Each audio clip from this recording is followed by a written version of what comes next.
अस्सलाम वालेकुम, कैसे हैं आप सब लोग। I hope all of you are doing good. Welcome to my YouTube channel ideas by सहर।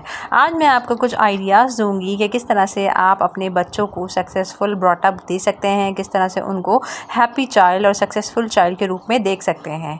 तो सबसे पहले हमारे यहाँ जुल्म ये होता है कि बच्चों को, जहाँ बच्चे 3.5-4 साल के होते हैं और उनको स्कूल में दाखिल करा दिया जाता है, जबकि बाहर कुछ मुल्कों में पाबंदी है, बच्चे से जब तक 6 साल के ना हो जाए तब तक उनको आप स्कूल में दाखिल नहीं करवा सकते हैं। लेकिन अनफॉर्चुनेटली हमारे यहाँ कुछ सिस्टम ऐसा बन गया है कि वो फॉलो करनी पड़ती है प्रैक्टिस।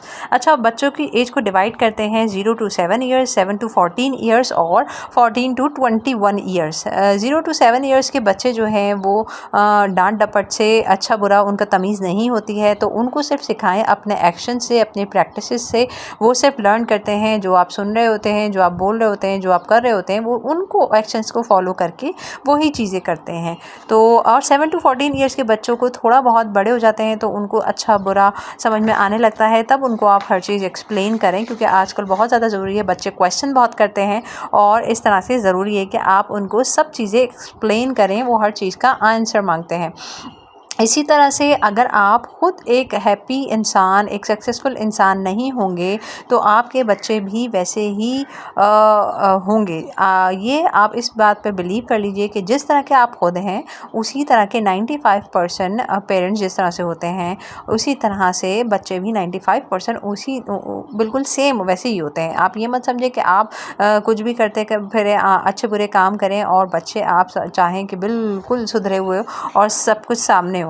तो इसी तरह से आप किस तरह से आप बच्चों को, छोटे से बच्चे तरबियत होते हैं। हमारे यहाँ ये होता है कि बड़े होते हैं तो हम यूनिवर्सिटी और ऑफिस जाके ट्रेनिंग हासिल करते हैं, जबकि जो कुछ प्रैक्टिस, जो स्किल्स हमारे पास बच्चों में बचपन से आनी चाहिए, वो पेरेंट्स का फ़र्ज़ बनता है कि उनको हर तरीके से सिखाएं वो और उनकी आदत डालें, क्योंकि माँ का रोल जो है, मदर का रोल बहुत ज़्यादा इंपॉर्टेंट होता है। बच्चे ज़्यादातर टाइम दिन का 2/3 जो पार्ट है वो बच्चों माँ के साथ गुजारते हैं, तो बहुत ज़्यादा इंपॉर्टेंट होता है कि माँओं को, माँ अगर सही होगी तो आने वाली नस्लें भी संवरी हुई होंगी।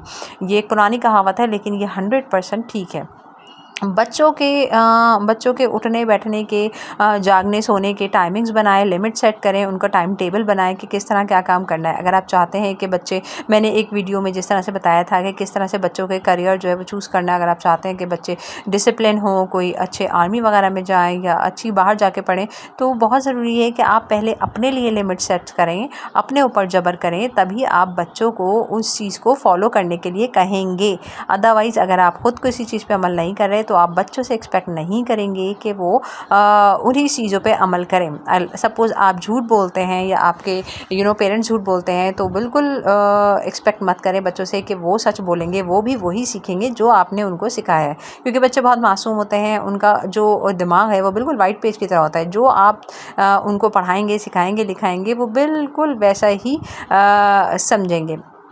सबसे पहले बच्चों को एक पॉजिटिव, एक कूल चिल माहौल देना बहुत ज़्यादा ज़रूरी है। ये आपने शादी से पहले ही सोचना है या शादी के टाइम सोचना है कि आप किस तरह से बच्चों को एक कूल माहौल दे सकते हैं, एक पढ़ा लिखा माहौल दे सकते हैं। आपके घर का अपना क्या माहौल है, वेदर आपने जॉइंट फैमिली के साथ रहना है या अलग रहना है, तो इन चीज़ों पे कॉम्प्रोमाइज़ मत कीजिए। बच्चों को लड़ाई झगड़ों का माहौल बिल्कुल नहीं दीजिए, अदरवाइज़ वो बड़े होकर सेम लड़ाई झगड़े ही सीखेंगे और वो अगली नस्लों तक मुंतकिल हो जाएगी। अगर आप नेगेटिव माइंड है या आपके हस्बैंड नेगेटिव माइंड है या आप हर वक्त कंप्लेनिंग हैं और हर वक्त रोने रोते रहते हैं, तो आपके बच्चे भी बिल्कुल वैसे ही ब्रॉटअप होंगे और वो भी बड़े होके यही सब कुछ सीखेंगे। अपने बच्चों के लिए टाइम निकालिए, उनके साथ खेलिए, उनके साथ कम्युनिकेट कीजिए, बहुत ज़्यादा ज़रूरी है आजकल के दौर में। आपने कम्युनिकेट करना है हर चीज़ को उनके साथ, कि किस तरह से पूरी स्टोरी सुने उनकी पूरे दिन की, वो क्या चाह रहे हैं, उनसे पूछें, अच्छा तुम्हारा इस बारे में क्या ख़्याल है, क्या ख़्याल है, किस तरह से करना चाहिए, कैसे करना चाहिए। इस तरह से बच्चों की सोच जो है वो थोड़ा सा ब्रॉड माइंडेड होते हैं और वो उनको समझ आती है कि अच्छा बुरा क्या है। I am not talking about the kids for 1 to 10, but I am talking about also teens, जो कि कॉलेज स्कूल गोइंग होते हैं, 9-10 में होते हैं।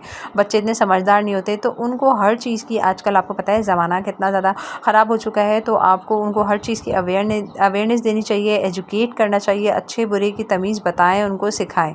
अच्छा, सबसे जो इम्पोर्टेंट बात है, आप आप जो अपने बच्चों को कंपेयर करते हैं दूसरों से, वो बराए मेहरबानी ना करें। कंपैरिजन किसी भी लिहाज से ना करें, अपने रिश्तेदारों से, दोस्तों से। अगर आपने कंपैरिजन करना है तो कंस्ट्रक्टिव और पॉजिटिव करें, नेगेटिव वे में नहीं करें। बच्चे सुन सुन के तंग आ जाते हैं और ऑब्वियसली वो फिर डिप्रेशन का, एंग्जाइटी का शिकार हो जाते हैं। वो किसी को कुछ नहीं बताते हैं और इस तरह से रिज़ल्ट जो है वो बहुत डिवेस्टेटिंग हो सकते हैं। तो ज़रूरी है कि बच्चों को पॉजिटिव थिंकिंग दें, पॉजिटिव माहौल दें, उनके साथ पॉजिटिव रहें। अगर उनके मार्क्स कम भी आते हैं तो दैट्स फाइन, इसमें कोई मसला नहीं है। दुनिया की बड़ी बड़ी कंपनीज मार्क्स देख के हायर नहीं करती, वो टैलेंट देख के और एक्सपीरियंस देख के हायर करती हैं। तो इस तरह से उनको कंपेयर करना बहुत ज़्यादा वो है। अगर कंपेयर कर भी रहे तो उनको कंस्ट्रक्टिव वे में करें, उनको नेगेटिव वे में नहीं करें और उन पे सख्ती एक हद तक करें। और न बहुत ज़्यादा सख्ती से बच्चे बिगड़ भी जाते हैं, बहुत ज़्यादा उनके माइंड बहुत ज़्यादा डिस्टर्ब हो जाते हैं। बच्चों की भी सेल्फ़ रिस्पेक्ट होती है, जिस तरह हर इंसान की सेल्फ़ रिस्पेक्ट है, बच्चों की भी सेल्फ़ रिस्पेक्ट होती है। तो उसको ज़रूर उनकी सेल्फ़ इस्टीम उनको मोटिवेट करें, सेल्फ़ इस्टीम उनकी मेंटेन रखें, उनके सेल्फ़ रिस्पेक्ट को मेंटेन रखें।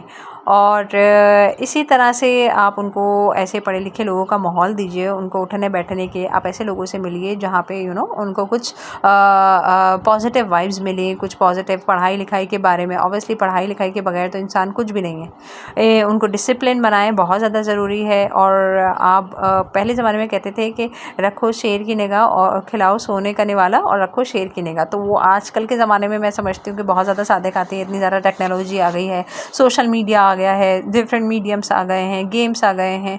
तो आपके बिगड़ने में बिल्कुल भी टाइम नहीं लगेगा बच्चों के। इसी तरह उन पे सख्ती नहीं करें, लेकिन उनसे एक फ्रेंडली वे में उनसे बात करें, उनसे उनके फ्रेंड्स बन के रहें। क्योंकि वो हर चीज़ आपको आके बताएं, कुछ उनके साथ अल्लाह ना करे कुछ अच्छा होता है, गलत होता है, सही होता है, तो वो हर चीज़ आपके साथ आके बताएं, आपको आके बताएं। उनसे इस तरह से फ्रेंडली माहौल में उनके साथ रखें, उनको रिस्पेक्टिव बनाए टूवर्ड्स अदर्स। अगर आप दूसरों की रिस्पेक्ट नहीं करेंगे, आप अपने बड़ों की रिस्पेक्ट नहीं करेंगे, पेरेंट्स नहीं करेंगे, तो बच्चे भी बिल्कुल नहीं करेंगे। वो सेम वही सीखेंगे और उनकी समझ लें, उनको वो पक्का हो जाएगा। वो जब तक टीन एज से बाहर निकलेंगे तब तक वो इसमें पक्का हो जाएगा। मैंने कुछ ऐसे भी लोग देखे हैं जो कि बहुत ज़्यादा मुँह फट और बदतमीज़ हैं और इस तरह से लोग उनको मुँह लगाना पसंद नहीं करते हैं और इस तरह से फिर वो अकेले रह जाते हैं। लेज़ीनेस और रिस्पॉन्सिबिलिटी बच्चों में बिल्कुल ऑब्ज़र्व करें और कोशिश करें कि आपने दूर करना है लेज़ीनेस। उनको छोटे छोटे काम दे करने के लिए, ताकि इसमें रिस्पॉन्सिबिलिटी आए। छोटे छोटे उनको काम करने के लिए दीजिए कि ये कर लो, ये उठा लो, ये रख दो, ये कर लो। अब बच्चे संभालने के लिए, छोटे बच्चे होते हैं तो उनको 3-4 ईयर्स के या 2 ईयर्स की बेबी संभालने के लिए नहीं कहें, लेकिन आप उनको रिस्पॉन्सिबल बनाएं। बच्चे हों बच्चियाँ हों, कोई डिफरेंस नहीं रखें उनमें किसी भी चीज़ में, चाहे वो स्कूलिंग हो, खाना पीना हो, आना जाना हो, कोई भी इस आपने डिफरेंस रखने की ज़रूरत नहीं है। अच्छा, गेम्स कौन से खेल रहे हैं, बहुत ज़्यादा ज़रूरी है कि वो कौन से गेम्स खेल रहे हैं। अभी आपने रिसेंटली दुआ ज़हरा का केस सुना था, तो बहुत ज़्यादा हर्टिंग था। और मैं दाद देती हूँ उनके फादर की कि वो किस तरह अपनी बेटी के लिए खड़े रहे।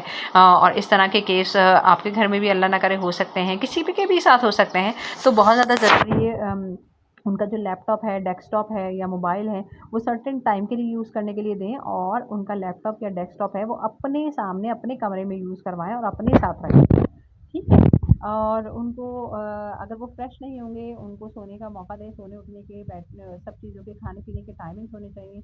और उनको इस तरह से अगर वो फ्रेश फील करेंगे, आजकल लोगों की आदत हो गई है कि खुद खुद जागते रहते हैं तो बच्चे भी जागते रहते हैं, तो उनके प्रॉपर्ली टाइम टेबल बनाएं और सख्ती से उन पे अमल करवाएं, ठीक है। और एक और बात मैं आपसे कहना चाहूँगी कि अगर बच्चे आपसे कोई रिक्वेस्ट करते हैं तो उनको उसी वक्त फुलफ़िल ना करें, थोड़ा सा टाइम लगाएं, वरना बच्चों के दिमाग में ये बैठ जाती है कि हम जो ज़िद करेंगे वो पूरी हो जाएगी, ठीक है। तो उनको थोड़े से डिफरेंट बहानों से टालें, थोड़ा 1 हफ़्ते का टाइम दें, 2 हफ़्ते का टाइम दें। तो इस तरह से उनमें एक पेशेंस का जो एलिमेंट है वो ज़रूर आता है, ठीक है। उनको ऐसा ना कि जो उन्होंने ऑब्वियसली हर पेरेंट चाहता है कि वो बच्चों को अपने हर सहूलियत दें, बिल्कुल दें, लेकिन उनको इनकी इम्पोर्टेंस भी बताएं कि किस तरह से आपने वो सब चीज़ें हासिल की हैं और कितनी मेहनत से हासिल की हैं। उनको एक्टिव बनाएं, को करिकुलर एक्टिविटीज़ में लगाएं, कोई क्रिकेट हो गया, फुटबॉल हो गया, कुछ इस तरह से गेम्स हो गए। आजकल बच्चे मोबाइल में लगे रहते हैं, तो वो बहुत ज़्यादा नुकसानदेह आंखों के लिए भी और दिमाग के लिए भी, क्योंकि उनके दिमाग सुन्न हो जाते हैं, ठीक है। उनमें जो सीखने की सलाहियत है वो बहुत ज़्यादा कमज़ोर होती जाती है। तो इस तरह से डिफरेंट को करिकुलर फिजिकल एक्टिविटीज़ में लगाएं, उनको जिम में लगा दें किसी, और या फिर किसी उनके साथ खेलें, आप सकते हैं उनके साथ उनको। अच्छा, एक बहुत ज़्यादा इम्पॉर्टेंट बात जो मैं कुछ बताना चाहूँगी कि बच्चों को मैं बचपन से आनी चाहिए कि उनको शुक्रगुजार बनाएं। अगर कुछ ने उनकी कुछ मदद की है या उन्होंने किसी की मदद की है तो उसको ग्रेटफुल बनाएं, रिस्पेक्टफुल बनाएं, उनको माफ़ करने देने की आदत डालें बच्चों में कि किस तरह से चीज़ों को इग्नोर किया जाता है, हर चीज़ को इशू नहीं बनाया जाता है। उनको टेबल मैनर्स सिखाएं, उठने बैठने के, कहीं आने जाने के मैनर्स सिखाएं। उनको हाइजीन का बहुत ज़्यादा बचपन से ख्याल रखें, टूथब्रश करें, नहाए धोएं, और कपड़े साफ़ सुथरे होने चाहिए आपको, परफ्यूम होना चाहिए, और उनके लुक्स पे बहुत ज़्यादा फोकस करें, और दूसरों की मदद करने की आदत डालें उसमें, और कोशिश करें कि बच्चों के साथ ही टेबल्स पे जो है वो बैठ के खाना खाएं आप लोग। बहुत ज़्यादा ज़रूरी है ये सारी चीज़ें, क्योंकि वो जो आप बच्चों को सिखा रहे हैं तो वो अगली नस्लों में मुंतकिल होगा। बहुत सारी बातें स्कूल्स में नहीं सिखाई जाती हैं, और स्कूल में सिर्फ सब्जेक्ट का सिखाया जाता है, लेकिन आपने जो बच्चों में स्किल्स पैदा करनी है, जो बच्चों में मैनर्स पैदा करने हैं, जो उनकी हाइजीन का ख्याल है, वो सब आपने ही रखना है। जो आपने इस्लामिक वे से उनको लेके चलना है, वो सब का ख्याल आपने ही रखना है। उनको अच्छे बुरे की तमीज़ सिखानी है आपने। स्पेशली मदर की ज़िम्मेदारी ज़्यादा होती है इस रोल में, क्योंकि फादर भी अपना उनका रोल होता है, मदर की ज़िम्मेदारी ज़्यादा होती है। अच्छा, एक और चीज़, बच्चों के लिए एक चार्ट बना लें मंथली, हर बच्चे के लिए अलग से चार्ट बनाएं, जिसमें आप दुआएं और आयतें आप अपने घर में लिख के लगाएं, जहाँ पे बेअदबी ना हो उनकी, डिफरेंट खाने पीने की, दूध पीने की, सोने की, घर से बाहर आने जाने की, वो सब दुआएं लिख के लगाएं, ताकि सामने रहती हैं तो वो याद रहती हैं। और उनको एक नमाज़ पढ़ने का शेड्यूल बनाएं, उन्होंने किस तरह से आज नमाज़ पढ़ी ना पढ़ी, और एक उनका चार्ट बनाएं कि उन्होंने नमाज़ पढ़ी है या नहीं पढ़ी है, उन्होंने कोई झूठ तो नहीं बोला है, उन्होंने दूसरे की मदद की है, किसी को खाना दिया है, किसी की पैसों से मदद की है, और कितनी दुआएं उन्होंने पढ़ी हैं आने जाने की। तो रोज़ाना की अगर वो टिक करेंगे, वो खुद ही उनसे टिक करवाएं, अगर रोज़ाना वो टिक करेंगे इन चीज़ों को तो एक कंट्रोल आ जाएगा आपके पास कि क्या क्या चीज़ें एक दिन में नहीं हुई, या पिछले महीने नहीं हुई, या एक हफ्ते में नहीं हुई।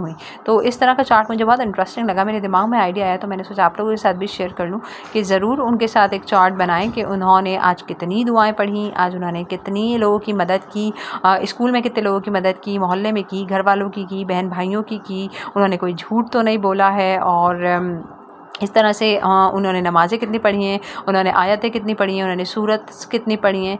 तो ये बहुत मुझे इंटरेस्टिंग लगा कि आप भी जो है वो बच्चों के साथ कर सकते हैं, मंथली चार्ट बनाएं उनका, और इस तरह से आप उन पे उनको खुद भी एहसास होगा कि उन्होंने क्या किया और क्या नहीं किया है। बच्चों के लिए बच्चों को बहुत ज़्यादा, आजकल के बच्चे बहुत ज़्यादा डिजिटल हैं, बहुत ज़्यादा शार्प माइंड है, तो वो कंटेम्प्रेरी भी है, जो पुराने तरीके होते थे कि जहाँ माँ बाप ने बिठा दिया वहाँ बैठ गए, उस तरह के बच्चे नहीं हैं। कुछ बहुत ज़्यादा एनर्जेटिक होते हैं, शार्प होते हैं, और कुछ बदतमीज़ टाइप के भी होते हैं। और ऐसा नहीं है कि बदतमीज़ पेरेंट्स होंगे तो बच्चे भी बदतमीज़ होंगे, कभी कभी ऐसा होता है कि पेरेंट्स बहुत अच्छे होते हैं और बच्चे बदतमीज़ होते हैं। तो उनको कंट्रोल करें कि किसके सामने क्या कितना बोलना है। ऐसा नहीं है कि फिर वो बड़े होकर वो यही करते हैं। इवन हम जब थे तो हम अपने जो टीचर्स हैं या बड़े हैं उनके सामने हम अभी तक ना बदतमीज़ी करते हैं, ना बोलते हैं, ना बात करते हैं उनसे कुछ ऐसी। लेकिन मैंने आजकल की जनरेशन को देखा है कि वो एक्सप्रेसिव बहुत ज़्यादा हैं, चाहे उनको पता नहीं होता क्या कह रहे हैं क्या नहीं कह रहे हैं। एक्सप्रेसिव होना अच्छी बात है, लेकिन नाप तोल के बोलना जो है वो बहुत ज़्यादा इम्पॉर्टेंट है। तो बच्चों को अच्छा पॉजिटिव माहौल दें, उनको मोबाइल टीवी से दूर रखें। हर वक्त का मोबाइल टीवी जो है वो ज़ाहिर है उनकी ज़हनी सलाहियतें बहुत ज़्यादा अफेक्ट करता है। टीनेज जो बच्चियाँ होती हैं उनसे छोटे छोटे खाने पकवाएं, जो आसान आसान से होते हैं, स्नैक्स वगैरह होते हैं, टी कॉफ़ी होती हैं, उनको यूट्यूब पे बहुत ज़्यादा रेसिपीज़ हैं बच्चों के हिसाब से बनवाएं, ताकि उनको घर के काम करने का भी शौक हो। ऐसा नहीं कि सिर्फ पढ़ाई ही सब कुछ है, घर के काम भी आर इक्वली इंपॉर्टेंट। हर कोई मासियाँ या नौकर अफोर्ड नहीं कर सकते, तो घर के काम भी उनको छोटे छोटे करवाएं। 13-14 साल के हो जाएँ, 12-13 साल के हो जाएँ, कि उनसे दस्तरखान उठवाएँ, बिछवाएँ, लगवाएँ, सैलेड बनवाएँ। ये सारी चीज़ें हैं जो कि आप बआसानी कर सकते हैं घर पे। और किस तरह से अब आप खुद भी नई जनरेशन की मदर्स हैं, तो आपको पता है कि बच्चों को किस तरह से ब्रॉट अप करना है, क्या करना है। तो बहुत शुक्रिया आपको मेरी वीडियो सुनने का, और मुझे बताइएगा कि किस तरह लगी मुझे वीडियो, और मुझे किन और वीडियोस पे काम करने चाहिए, तो डेफ़िनेटली मैं आपके लिए बनाऊँगी। Thank you so much, and please join my channel ideas by सहर।